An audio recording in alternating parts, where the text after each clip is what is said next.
hit that like button and that subscribe button, and we'll be good. Hit the like button and that subscribe button.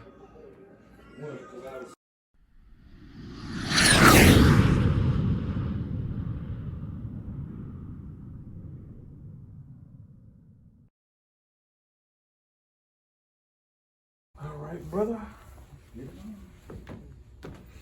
What's up, y'all? What's going on? It's your boy Mike on the mic, aka Michael Comedian.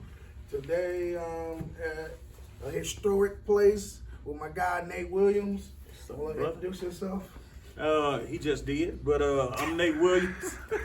I'm Nate Williams, the comedian, entrepreneur, manager, owner of the only black-owned comedy club, the NutHouse Comedy Lounge in North Little Rock, Arkansas. All right. With that being said, I do got you live on Facebook too, so. Oh, okay. Yeah, so I meant to ask you, but I'm pretty sure you No, you're fine. All right, so with that being said, what got you started with the whole comedy club vibes? Well, stand-up comedy, man, I've been doing stand-up comedy for 10 to 12 years, somewhere up in there time. And like most people, we started out with our local comedy club at the Looney Bin Comedy Club. And that's where I started. And I found it very important to have ownership and black owned, being something black. So, I prayed about it, man, and we was in a lot of comedy groups, and they kept saying like we need a black room. And if people don't understand, black rooms are really, they're hard to find. And what I mean by that is that like you can go to 50 states and I guarantee you won't find more than 10. So black comedy rooms are definitely hard to find. Like most people will turn a bar or a clothing store, a barbershop and try to turn it into a black room, but to literally have your own comedy club black room is very rare. So, that's what kind of got me into the business of it. But stand-up, I've always been just a fan of it. How long you been doing stand-up? So, stand-up, 10, 12 years, somewhere in that time. Like I said, started at the Looney Bin Comedy Club. I think that's where everybody basically in Little Rock kind of get their start if they're serious about it. But I just saw that the Looney Bin they really didn't have much to offer the urban comics. No disrespect to them, but they have their own certain lane tradition that they go by getting comedians and locals. Because local comedians, their main job, well, a lot of main people, they just want to host a week. That's if I can just MC a week in my home club. That's always something very important. It's like a stepping stone, a milestone that people want to do. But once you get there and you develop that craft of MCing and hosting, what's next? You know what I'm saying? Like, are you forever gonna be an MC for the rest of your life, or right. Are you trying to develop your craft and be better? So, so that's kind of what it is, something like that. Yeah. So I know you can share the stage with a lot of people. With some big name people at that. Yeah, so, man. You give some of them names out there?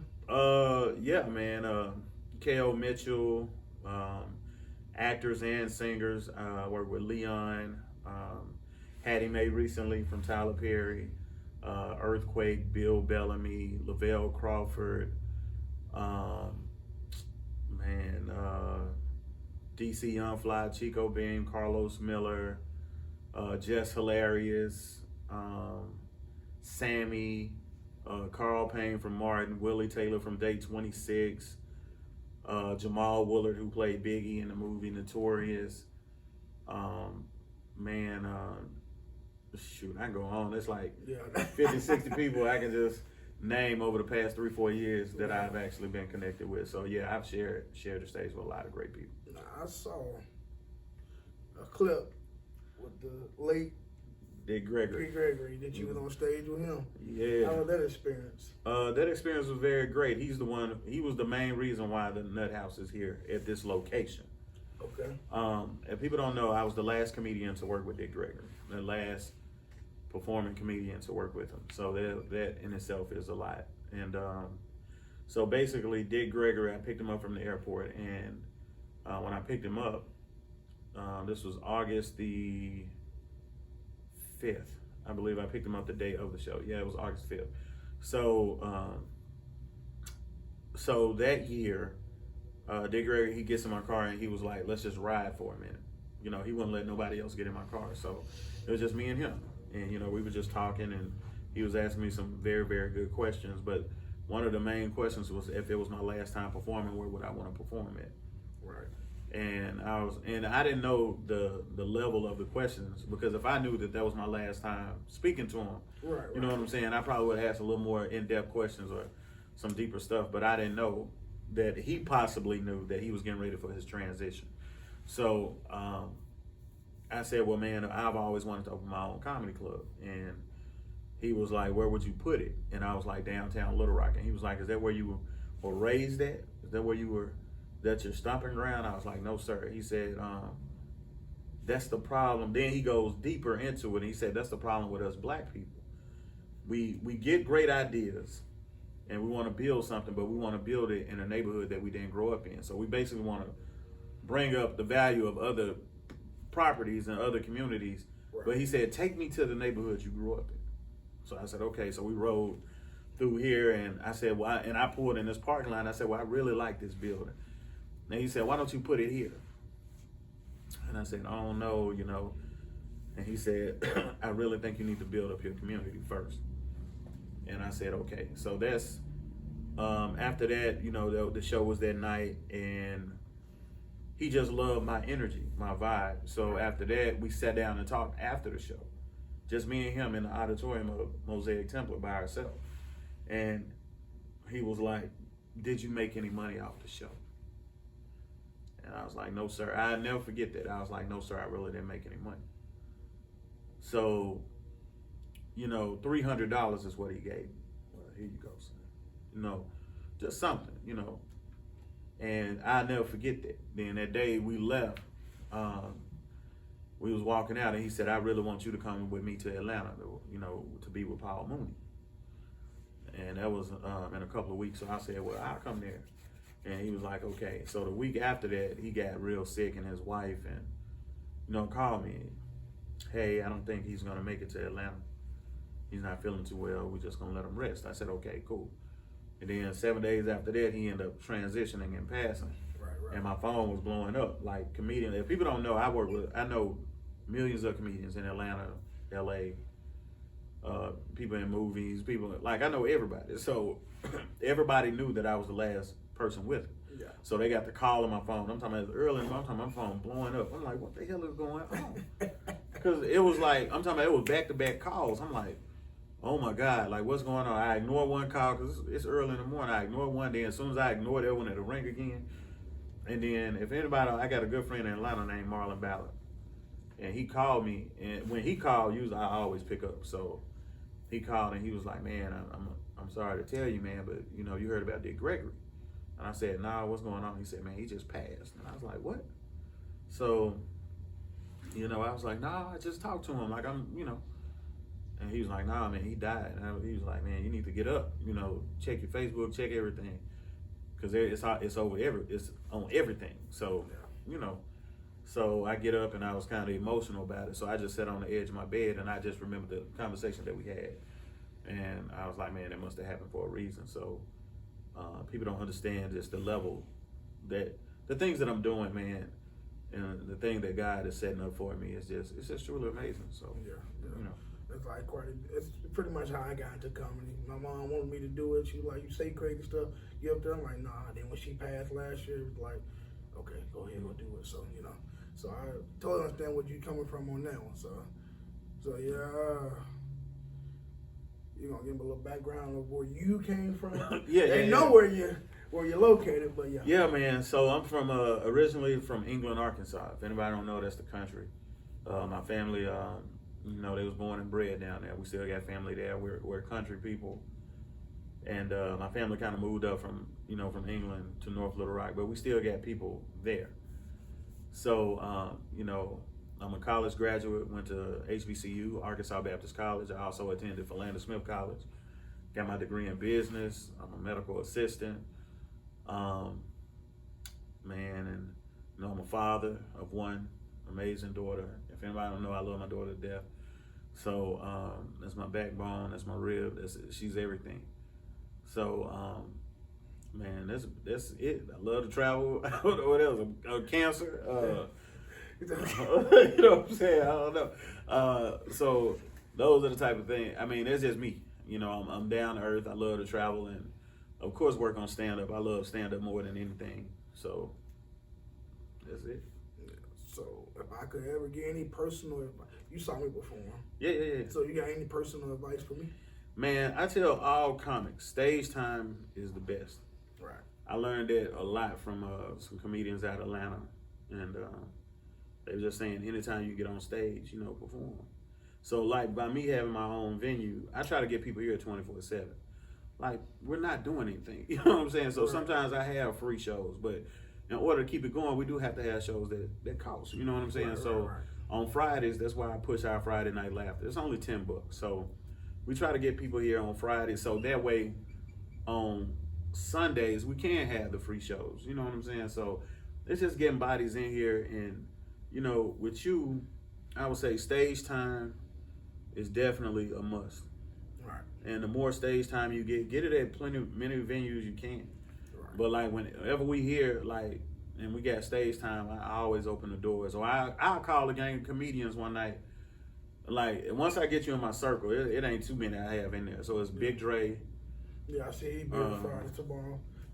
Me and Big Dre actually started together. So if anybody don't know, we started stand up together. Like that's like my best friend in stand up. That's probably the only person I've done like a gang of shows with. Like where either he was the feature, I was the headliner, or I was the feature, he was the headliner. So we always switch it because we know each other's style. So we know how to feed off each other. So that's like one of my best friends. So anytime. All right, bro. These fresh fish movie truck, man, where everything got quality, man, precision and consistency, man. You know, it ain't fresh if it ain't leaves, man. You know, I put the hard work and dedication into it. You know, it ain't nothing that you buy at the store, and I don't condemn other businesses. That's against the law, but, you know, my fish is fresh. Catfish fillets, catfish steaks. You know, like I say, it ain't fresh if it ain't leaves, man, straight up. Already, bro. We get a show together. He be like, well, hey, you be the feature, I be the headline. I be like, okay, bet. And we know each other jokes, so we know each other material from us and backwards. So we might be like, dog, do this, and I can come behind you and do this. So that's just the best thing ever. Yeah. So we work a lot of stuff. And, you know, Dre and I and myself, when we first started, bro, nobody would help us. Listen to what I'm saying. When we started at the Looney Bin, nobody would help us. Like we was like, hey, we just want to get better. Nobody would help us. So we got to the point where we were sitting out on the balcony. You've been to the Looney Bin, right? Yeah, that was my first time I performed. So we sat on the balcony and Dre was out there smoking and I was out there chilling with him, and he was just like, man, you know what? We all we got, bro. Because nobody would help us. So we built that friendship, and we was like, dog, if I get some shows, I'm gonna put you on. You get some shows, you put me on. And for that time coming, you can't really name two other comedians that have worked with more people than us. Right. So it's just the friendship, the level of being humble and consistent. And Dre help a lot of people. I help a lot of people. So, man, stage time is the key. Right. And when you can get people that, hey, man, I'm performing here. See, the thing of it is, a lot of black people, we get against each other. Now, this probably gonna be one of the realest lives that y'all hear. Because it's just getting to the point where we're adults and we just got to be honest with each other. Right. And, you know, especially during this time. We got COVID, like people dying, people living. You know what I'm saying? Like, it's so much stuff going on. You know what I'm saying? It's in between, so it's crazy. But, you know what I'm saying? But sometimes the being real don't come across. Sometimes people think because you being real, you hate. So, the thing of it is, it's like, man, we are comedians, and this is our genre. And, you know, when we're on stage, we're giving it our best. Like when you get on stage, you give your all every time. Yeah. And I tell people that all the time, like, man, don't get up there if you're not ready. Right. You know what I'm saying? Because you never know, even though this is black owned, a lot of people ain't moving around, but you never know who know who. You never know who can say, man, listen, I need this person for this, and this. Man, I know 2 people. And when you get stage time and black people, we just need to be more productive and more active in helping other black people. Like, this is black owned. This is history. Nobody's ever done this right now. So it's like, why not get more black comedians here? Right. Why not more comedians knocking down that door? But the main thing of it is, it's like, some comedians like, well, Nate don't pay. Well, who pays at an open mic? You know what I'm saying? So who pays? When you go to the Looney Bin, you don't get paid. When you're doing their stage time, when you go to the joint, you don't get paid. And these people are charging to get in. Right. So they might be charging $5. The Looney Bin may be charging $8 to $10. And it's nothing against them, but I'm saying don't be okay with it here, then come over here and then want to bash me. You know what I'm saying? Just be real. If you had your hot dog stand here, and the other race have a hot dog stand, they gonna get mad at you for your prices. Yeah. But pay extra for mustard. So Yeah. I get what you're saying. Yeah. So it's the level that we really trying to take the blindfolds off. So many people are hood. They just blindfolded, bro. Blinded. Yeah. And they just don't want to help a black business because they like, well, I'm not gonna take my people over there and put money in his pocket, but you're gonna take them elsewhere to put money in their pocket. Well, it's only $5. Well, okay, pay the $5. What's the extra $5? It's only 10. Hey, pay the 10. But you come over here and you want to get 10 of your friends in free. Well, they here to see me and they gonna buy drinks and they gonna do this. Well, hey, pay 10 at the door. It's fine. So I honestly don't get it, but I don't know. It's something. What I have noticed though, like, cause when I first started Looney Bin, D So Funny was one of the ones that pretty much kind of took me under his wing. Was just like, you suck, and he was like, but you'll get better. It's just how you start, and then over time he was telling us how, like you said, nobody will help y'all, but now y'all don't take that same mindset. Y'all actually giving us a stepping stone, giving us pointers, and like, hey, it's what you should work on or whatever. So it's more so now it seems like comedians starting to come together a little bit. No, not really. Well, that's what it seems. Well, like. we saw it last. Well, you hear that Sunday? Yeah, everybody was here. So that was epic. Like to see 12, 15 comedians here. That was an epic night. But I would never tell a comedian that's starting out that they haven't been doing it long that you suck. I would never tell you that. Because if you were coming to my job, I can't expect you. If I'm teaching you how to work on computers or how to do a cashier or to be a cashier, I can't tell you suck if you really don't know the true meaning of it. Right. So I can't tell you that, but I could kill your self-esteem with that. And people might be like, well, the comedy game is difficult and it's hard. It doesn't have to be. It is, but look at what level we're on right now. So you're not on a major level where you finna go this, and this. Now, you learn that over time, like you got to have tough skin when you go to Atlanta or now them comedians in Atlanta and LA might tell you like, dog, you suck, dog. How long you been doing it? This and that, because that's how they was born and bred. Yeah. But here, it don't have to be like that because everybody's trying to make it. Nobody's major here. You know what I'm saying? So to go to another person and tell him, and it's no disrespect, I don't think he meant anything wrong by it, but I would never tell another comic like, bro, you suck.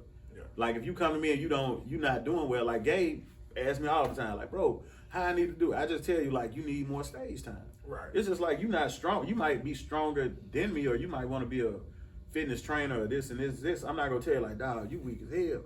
Nah, dog, you just get you some more reps in. You know what I'm saying? Like practice make perfect. Yeah, get you some more reps in, dog. It's gonna come. You're gonna get that muscle memory, and it's just like stage time. When you get on stage, you get that memory down. You get your timing down. Right. You get everything, and that comes over time. That don't come overnight. Like no comic just started out perfect the first time. If somebody tell you that, they lying. But nobody started out just killing. Like you gonna bomb. You gonna have, like I have bomb nights. So it's not anything, bro. Just stay on your grind, and if this is something you truly want to do, just get your stage time, and don't worry about pay and all. Because see, now you get a lot of comics that worried about money. Yeah, like, dog, I ain't performing unless I get 200. I ain't performing unless I get 250. But can you put? If I gave you a night here and paid you that, could you bring 25 people in here that's gonna pay $10? You know what I'm saying? Are you gonna bring those people that follow you? Are they gonna come follow you here? But how can they follow you here where you came and you don't bash mouth the venue, or you bash mouth the promoter, or you bash mouth the owner, and now you performing over there? Now them people like, well, shit, you just talking about this person 2 months ago, right? And you want us to come put money in that person's pocket? Nah, we can't do that. So now they think it's a personal thing. You know what I'm saying? So people just got to be mindful of what they say. It's just like being in a bad relationship. if you're in a bad relationship and a person cheated on you, you go out and tell everybody else, hey, that person cheated on me, that person cheated on me, and you go around people that truly care about you.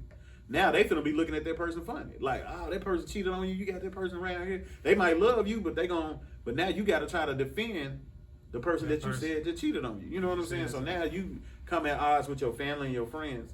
So it's just kind of like, be mindful of what you say, because karma it's a beast. It'll come back. It is. I give you that. So yeah, I mean, me and Gabe talk a little more. I mean, ever since me and Gabe did a couple of shows together, we have became a little closer, you know. And you know, he always, every time he gets some venue going, he hit me up. Like tomorrow, I don't know how many people you gonna have. Well, you don't care. You try to get everybody stage time. So Yeah. I know I'll be here tomorrow night. I can't bring you 25 people. No, not tomorrow night, but not slang. Yeah, no, right? I mean, I get it. Now the show that I got booked for March 27th, I'm pretty sure that's a time frame. I get a lot of people in that one, but yeah, I think that is a big problem. A lot of people expecting money, because like when he offered me how much you want to pay me, I'm like, I mean, I'm just humble to get on stage. I really don't care about the money right now. I know the money comes over time, but as far as just going and pushing, trying to get better, that's all I care about. Yeah, the money comes. Like some comics, they want microwavable careers. They want it in seconds. They want it in minutes. Yeah. And it don't come like that. Like, people gotta understand, the first couple of years, actually first 2-3 years, I wasn't getting paid. I really, and even to today, I do free shows. So some people be like, hey, and you know what's from the heart reaches the heart. So you know when people truly got it and when they don't. So you might be like, hey, bless me with what you can. You know, especially if they charge, I'm gonna say it like this. If they put you on a show and they charge it for tickets, and you know for sure people coming, that's different. But like, if you on a show, then you can ask like, hey, if you can, bless me. But now if they bringing in a major headliner that's costing $2,000 or $3,000, then it's like, well, let me take care of them first, because that's my reputation with them. But I do want to build your like me. I'm in the process of building resumes. I'm building your bios. So that's like, the Looney Bin isn't doing it. The joint.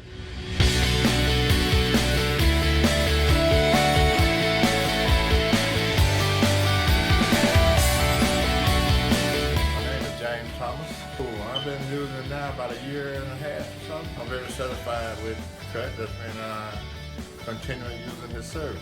Nice, clean job. Cleans up behind itself. Make sure everything right before he leave, and he's checked with the people that he's working for and make sure they're satisfied.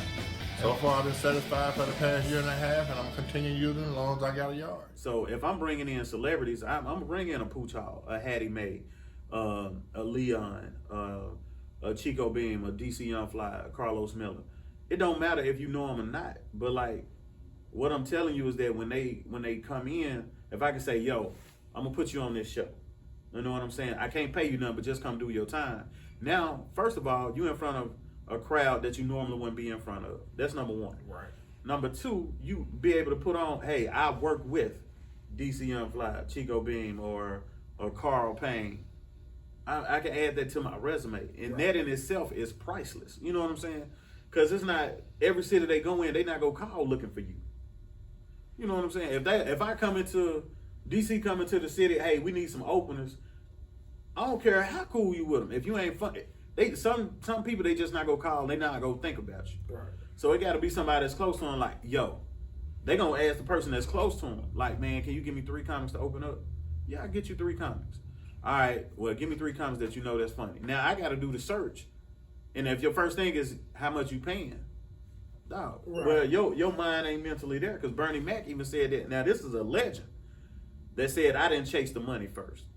You know what I'm saying? Chase the stage time and the opportunities. Right. So that way, when you build that resume where I work with such and such and such, you got 10 celebrities under your belt. It's different. I'm building your intro. Hey, coming to the stage is such and such. This person is open for Carl Payne, DC Young Fly, this and that. I'm building your intro and your resume. And I'm not charging you nothing for that. So just come in and do the stage time. And some people, they mentally get out of it and they don't understand it. Right. So, I only opened up with Henry Coleman. He's funny. You worked with him before? Mm-hmm. Yeah, in Memphis.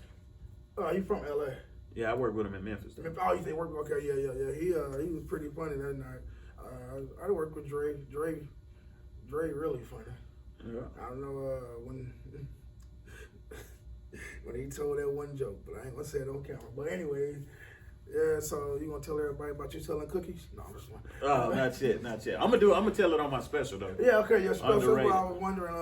I was just about to ask you. So I saw your special. It is going to be put on those, or what you're trying to get on? Okay, well, doing certain specials, they have to be recorded a certain way. They have to be recorded a certain way. I've shot specials before, but the quality of them were horrible. Okay. Horrible. So one time I shot a special at the Looney Bin called Underrated. That was my second one. The first one I did, I forgot the name of that, but it was me, Dre. Dre is usually on most of my stuff. So it's me, Dre, Billy the Pirate, Chris Pierce, and another kid that was in the military.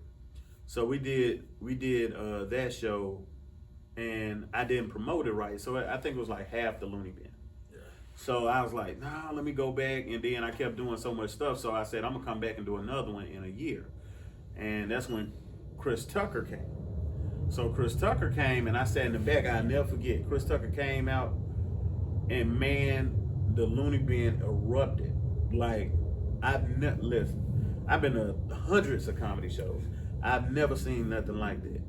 And I never forget, I had prayed that night. I said, God, I want that same response when I come out. I want that energy. I want everything. Like, this is what I want to do. And God was like, if you do it for me, if you put me first, do it for me, I can get you there. This was in 2013, 2014. So I was like, well, okay, bet. So I started giving my time. Like, people don't understand the value of giving God your all. Like, a lot of people don't think of it that way. Like, everybody want to either try to embarrass a person, destroy their character, or do something like that. And that's crazy. You shouldn't even do that. Right. So, man, that special came from all the things that I've done over the years, working with these people, suicide prevention, Martin Luther King Commission, giving back to the homeless, Toys for Tots, working with all these celebrities, over 50, 60 celebrities in a year, in 3-4 years, performing in LA, Vegas, New York, Dallas, Mississippi, Houston, Louisiana, doing Comedy Central, doing the Bobby Jones, the first gospel comedian to do Bobby Jones gospel show. And, you know, being the first, you got to think, and then you got to think how powerful it was for Hattie Mae from Tyler Perry to start her comedy career here. That started here this weekend, yeah. So that was Saturday. She did 2 sold out shows. Her first time ever doing stand up, and doing just being herself and being that character, Hattie Mae, and that in itself is a lot. Like, she posted it on her page. Like, this is my first time ever. The NutHouse Comedy Lounge. You go back, it's like over 60, 70,000 people saw that. So to see that, and you like, damn, I'm not getting the recognition that I need. I don't care for it, but I would just like it. So I'm like, well, we need to call this special Underrated. And you seen the trailer, right? Yeah, I seen the trailer. So the trailer was basically, you know, just me on stage, and you know, and people, I've been getting a lot of compliments from that. They like, bro, that teaser you got is epic. Yeah, it was. I was sitting there, I'm like, what's going on? You sitting there? Yeah, And so and then you came up with the drink. I'm like, oh, okay. so it's kind of, and the next one that we're shooting tomorrow morning is epic too. So we had a few ladies that was here today because we thought the filming crew is still in Atlanta, so they not gonna be here till tonight. And I was just like, well, let's shoot it tomorrow, because the guy I use, he's real quick with editing. And the trailers are usually like a minute. So God is just, you know, you gotta put, dog, I'm telling you, if people ain't putting God in it, bro, just listen to the way people conversate. Listen to the way they conversate. If majority of their conversations is I. Right. I'm telling you, like, seriously listen to it. And you can tell, like, when people, I. When people say, I always try to put, hey man, God put me in position. Because if it wasn't for him, I wouldn't be here. Right. So, man, start putting God in it, putting God in everything you do. So the special is basically just you, or you gonna have some features on there with you? I'm gonna have 2 comics they've been over here consistently, bro. Anytime these doors open, they are here. And that's Sid Whitaker and Gabe T. And both of them, if you understand, both of them are getting better. And I tell people, try not to, like when you get up there and you doing a lot of time, like try not to get away from your material that works. Right. Better that. So if you got you got jokes that work, that you know work, tell it till you know it frontwards and backwards. And don't get too blindsided where you be like, man, these people heard these jokes. Because funny is funny. Right. How many times have you watched a stand-up comedy special over that you knew the jokes, the punchline, you knew this, and you even told people if they've never seen it before, man, watch this joke right here. Right. You know, and if it's what's funny is funny. So just tell the joke over, develop it, get stronger. You know what I'm saying? So, man, I don't know, like underrated. I mean, man, people just, I don't know. We need a master class from you, bro. I know if you tell that selling cookie joke, you gonna have. Oh, there's the selling cookie joke. I was throwing up back there, man. Because it's so true, and it was so crazy. Go ahead. I'm from North Little Rock, so I know exactly what you're talking Yeah, you went to North Little Rock? I went to Listen, yeah. We had 4 people. You was here, right? I was Yeah, he was there. So we had, you should have said something. So you had Real, Brittany, Megan, that's my family. So they had all them right there. For real? Yeah, you know, my daddy is married to Brittany mama. I forgot the dude name that played ball for North Real. Little Rock. Loretta. So I know you're talking about Chase. So Yeah, when Chase. I seen him, I'm like, yeah, I remember him from playing ball for North Little Rock. Real, But when I was you telling, talking about Real. when I was telling those jokes, when they was like, yeah, they understood, and Yeah, it made, and that's what I'm saying. So no matter how many times you tell that joke, even if I started, I guarantee you the people gonna be like, man, get ready for this, because this shit. Anybody who went That's there, what they he know, said. bro. Like That's what he said when we used got in the car. You're like, bro, we this used is to talk so that. true. Them cookies. Yeah, because dog, I was in that like when it's like a 3-part series to that joke, and I'm gonna try to put it all together because I got a he in my class joke that's like 10 minutes, but I'm gonna try to shorten it so we can get more of it in there. So it goes to that transition to when my mom put me in special ed to the cookie joke all the way till I went to high school. And if anybody don't know, North Little Rock High School sports is just the best. High school sports is just the best anyway. So I always wanted to be either on a basketball squad. I played football for 1 year and I just didn't like it. But I always wanted to play basketball. I never wanted to get in the game. Only thing I wanted to do was that layup line because that was the hypest part of the game when they ran out. And my body wasn't set up for the original basketball squad because I was big. You know what I'm saying? So I know basketball people in shape. So I'm like, man, they ain't gonna make the team. So you know because I was in special ed, my teacher was like, well, we have a basketball team that we can put you on. And I'm thinking because you was in special ed.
One or two special ed kids on the regular team, but we never played. Right. And they end up putting my ass in Special Olympics, and we had to go. And bro, I swear to the heavens, we had to go to University of Arkansas, and bro, I swear they wanted to take pictures of everything special. I was like, man. And every time I saw that camera come out, I said, man, I got to go to the bathroom. I did it every single time. And I was like, I ain't getting no photos, no nothing. If you go back and look at the yearbook, because they even got the special ed picture of us at Fayetteville in the yearbook. You can't find me nowhere in that picture because I was in the damn bathroom. I was like, shit, I'm finna go. Because they had all our little special ads in the middle of the basketball court, bro. I swear to God, they had us all bunched in. with the basketball players behind, like, dog, it was so embarrassing. I was like, you know what? So you in one of the pictures at least, huh? No, I ain't in none of them. If you go back and look, I'm not in one picture. You got away with the trophy presentation? Trophy presentation, I got away from that. We didn't even have trophy, we had ribbons. So our ribbons was, it had special ed, the logo at the bottom. Like, dog, we was certified Special Olympics. We was certified, bro. Certified. And that was just, it was just hilarious, bro. So to be able to tell it, because I'm taking some of my best material. Like, I've been doing stand-up forever. So it's, and that's something like me and other people that talk about, like, what jokes are you going to put in? I'm like, bro, I got so many. I don't know. So it's just like, but I definitely know that's going in. I definitely know that that's story, going in. because they're going to, especially when the city here, they're going to all be able to relate to everything. So, man, every time you tell that story that night, I was back there. Me and D was back there crying. Yeah, man. It was something. It was something. I'm surprised they didn't take pictures of the basketball game. That's what really shocked me. Because I was like, I know I'm going to be in something, but they didn't take no pictures of the game. And I'm like, damn. Slid by. Slid by. You feel like you escaped that, huh? Shoot, I did. Because it could have got bad. Whew. Oh, man, that was hilarious. So you got your special underrated on the 19th.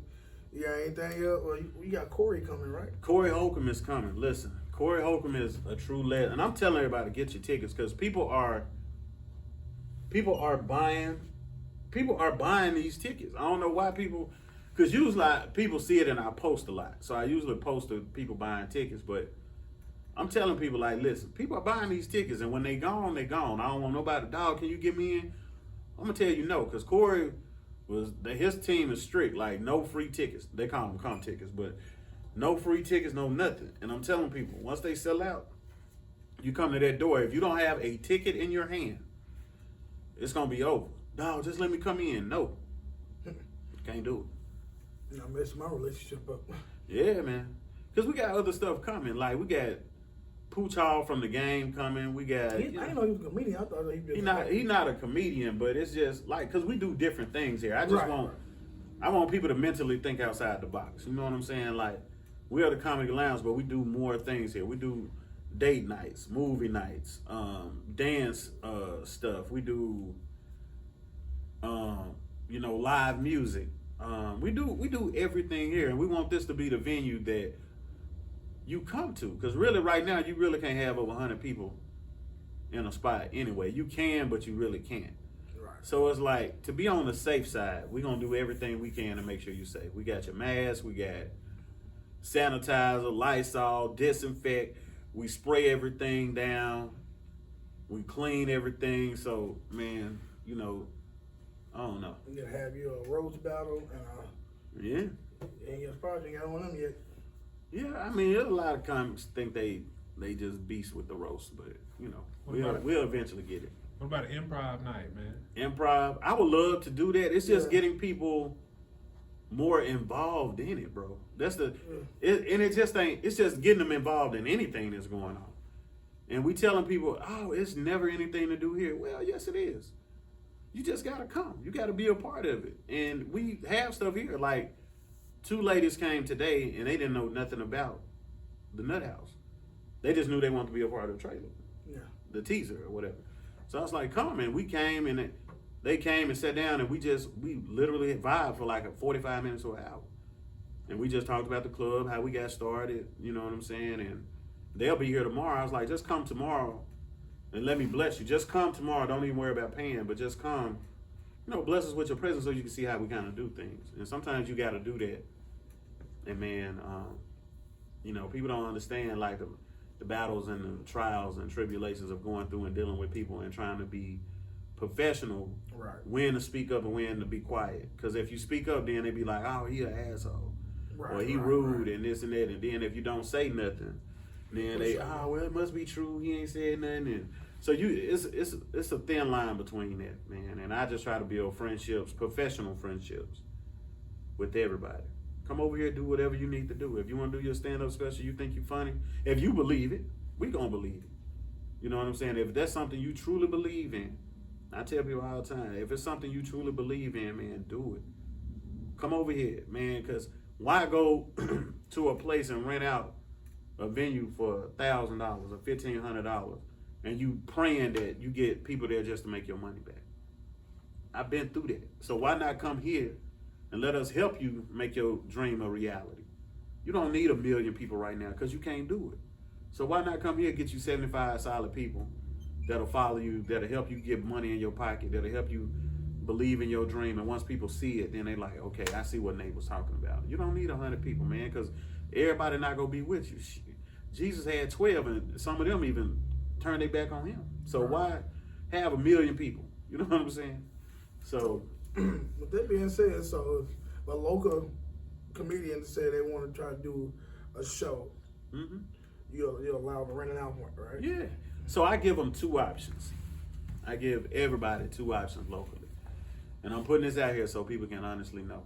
So I don't want people saying like, Nate don't pay people, Nate don't do this. No, listen. Everybody leave here gonna make some money. I don't care what they doing.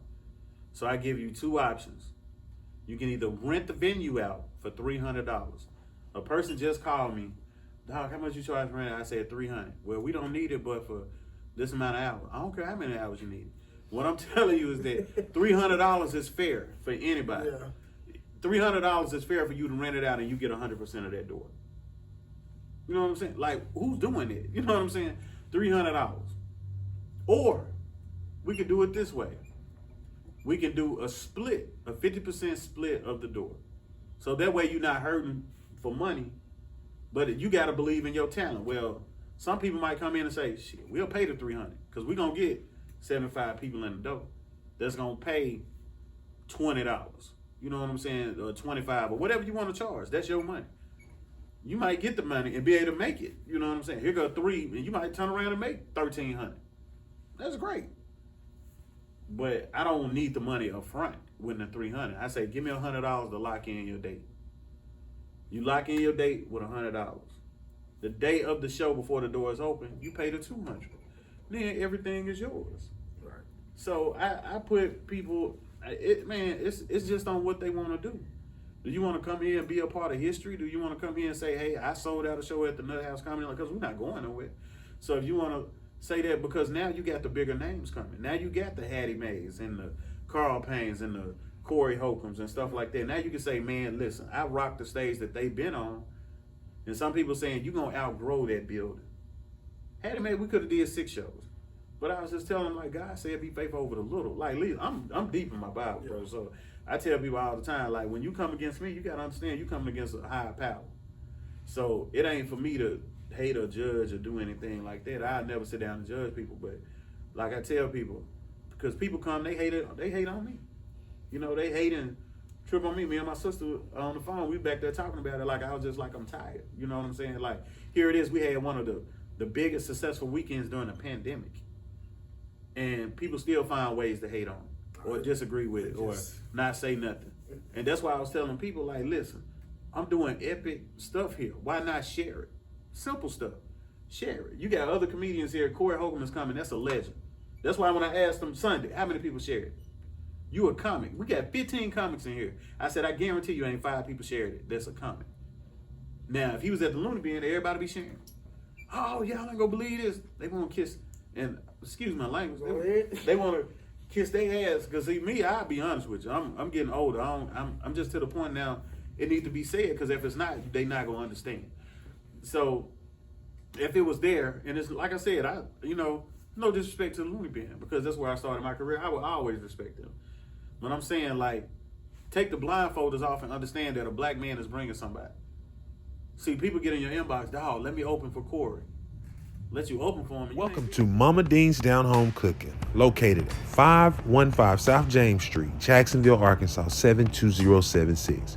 Or give us a call at 501-519-4255. Looking for good down home cooking? Give us a try today.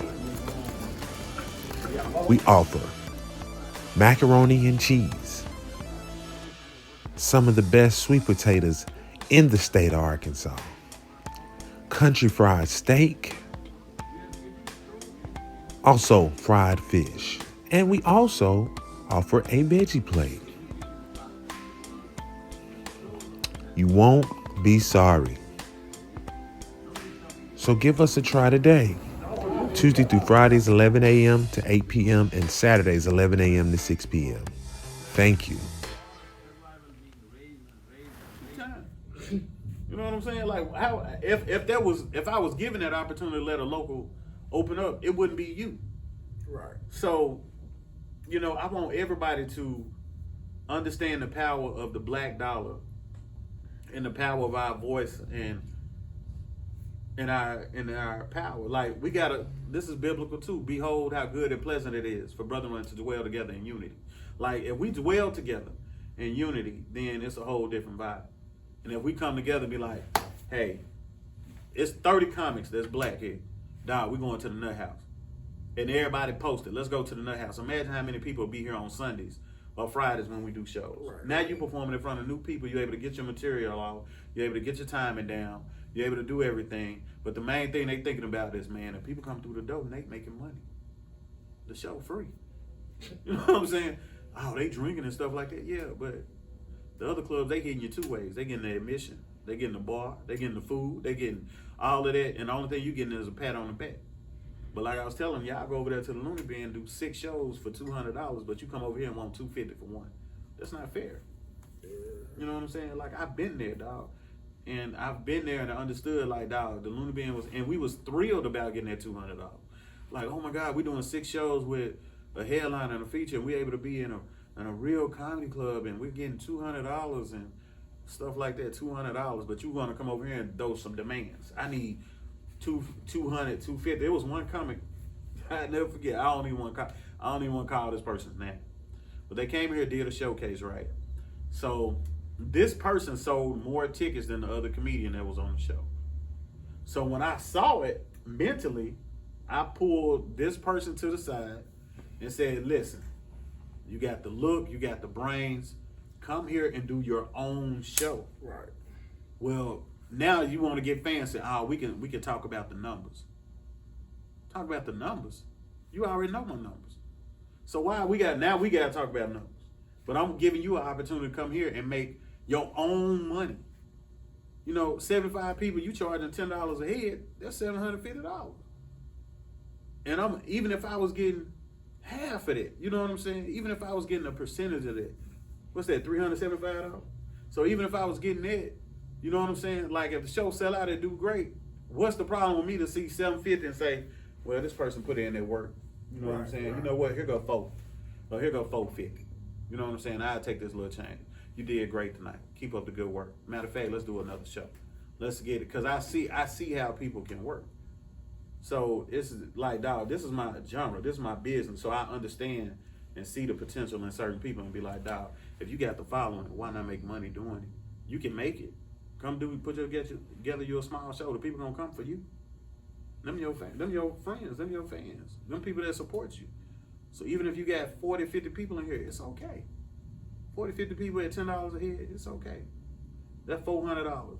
You put in the work, here go $250. I'm cool with $150. I'm always gonna work with people because I'm not money hungry. Because God provides for me. So tell people I'm not money hungry like that. So. Well, oh, I know that. Now one person I gotta get you to imitate. Cause we do got a lot of black comedians, but we got one white one. You already know what I'm talking about. Who? Come on, Zane. The main man. Oh, Zane. Our guy Zane, man. Man, Zane is a trooper, bro. If anybody don't know Blind, I call him Blind Fish. So when Zane first came, he was blind. And I was like, damn, I thought he was tripping. So, and the stage was over there and stuff, because like the stage wasn't here at first, and then we just had a red stage like back from here to here, and we just expanded it. So Zane would always come in, his stick would be hitting the poles and shit. I was like, maybe this a gimmick, you know what I'm saying? Yeah. And Zane came up and he's like, bro, like I wish I could just really get him right now, but Zane is he's a great comic, man, and definitely a good friend. Like Zane really supports. My mom loves him. For him to come over here into a black room and really put it down and build the fan base that he's done over the past 2 years, man, Zane been putting in some time. You know what I'm saying? Zane, he go out there and get that stage time, and he have hit and miss nights, and some nights he's just way funnier than everybody. Oh yeah. We went to Russellville. I Everybody heard. did their thing, but when he got up there, he said something about them shadow puppets. We were through. Yeah, I mean, he killed that whole night. So Yeah, man. So Zane, he'll beat. Shout out to Zane, man. shout out to Zane.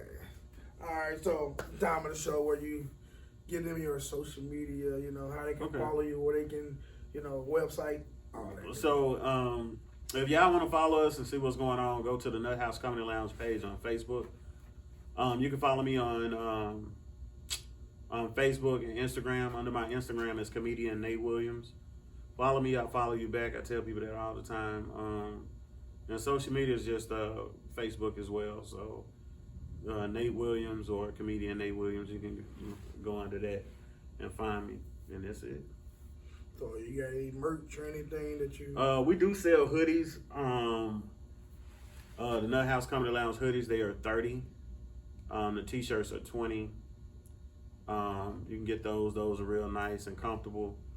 We've been selling. I just sent one to Chicago yesterday to another female comic. So we send them out, man. If we mail them out, they're a little more because it costs like $10 extra for shipping.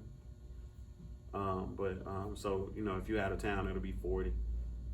And man, yeah. So we got a lot of stuff. We got cups too. I gotta order some more cups, but we got vests. We got a lot of stuff. You just gotta come in and let us know what you want, and we'll make sure you get it. So tomorrow, what time? Tomorrow, if y'all watching this, if y'all watch this whole entire video, I promise you don't rush to the end of it, man. Learn it. Learn something. It's a bunch of gems dropped in this. Tomorrow night, we're opening the doors at 7:30. Show starts at 8:30 because we have to be out of the building. We have to be closed by 11. So come at 7:30, man. Get some good food. My mom cooks. Only $10 to enter. And, come sit down, have your drink, and just laugh. Like, right now, we need it. You know what I'm saying? We need it. And if you're coming to my comedy special next Saturday, it's called Underrated. It is an all-black affair. So wear black, please. If you don't wear black, we'll have to sit you somewhere in the back because people up here, it's just an image. It's just a thing that we're going for. So we want people to respect that. Be here for the special no later than 7:45 because we got cameras we got to get set up, and we want to get people set up right. You know what I'm saying? So the special starts at 8 o'clock.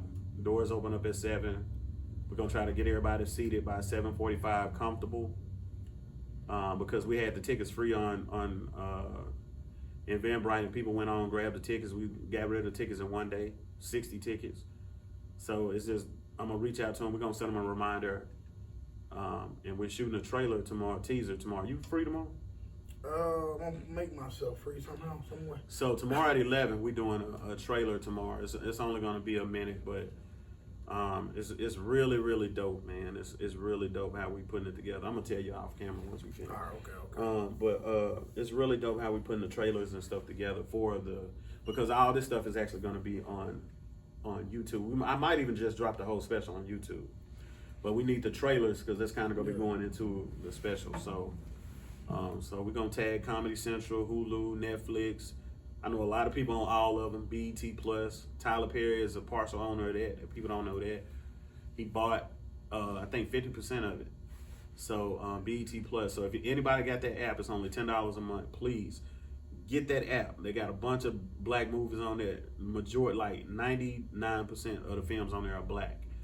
So BET Plus, and they free. So you go on there and watch stuff, and we just going for the gusto. Because right now, social media is everything. The theaters really aren't open like they should be 100%. Some of them are. I heard they opening back up, but but everybody's putting everything on Amazon, Hulu, and all that stuff now. So we're just trying to get the good quality and get it set up so people may see it and be like, you know what, I like the content, I like your material. Let's fly you here and shoot it over professionally. But you got to have something out there so they can see it. So Content. yeah, gotta have that. So it's definitely something that we doing, man. And we want comics to come out and be a part of it, man. And I think anytime Comic put a special together. Comic should be there to support. Right, it should. You know what I'm saying? You should be in the back rooting them on. Like, man, come on, let's root Nate on. Or Yeah. They should be sharing it or something like that because it's hard to put a special together. It's hard. But man, that's what it goes back to that support, man. We don't support. Right. Well, this was the first live I did from Facebook, and I did it because of the history of this building. That's dope. And you was the first one to get the comedy club, so I'm like, okay. On the way here, I was like, I want to do it live.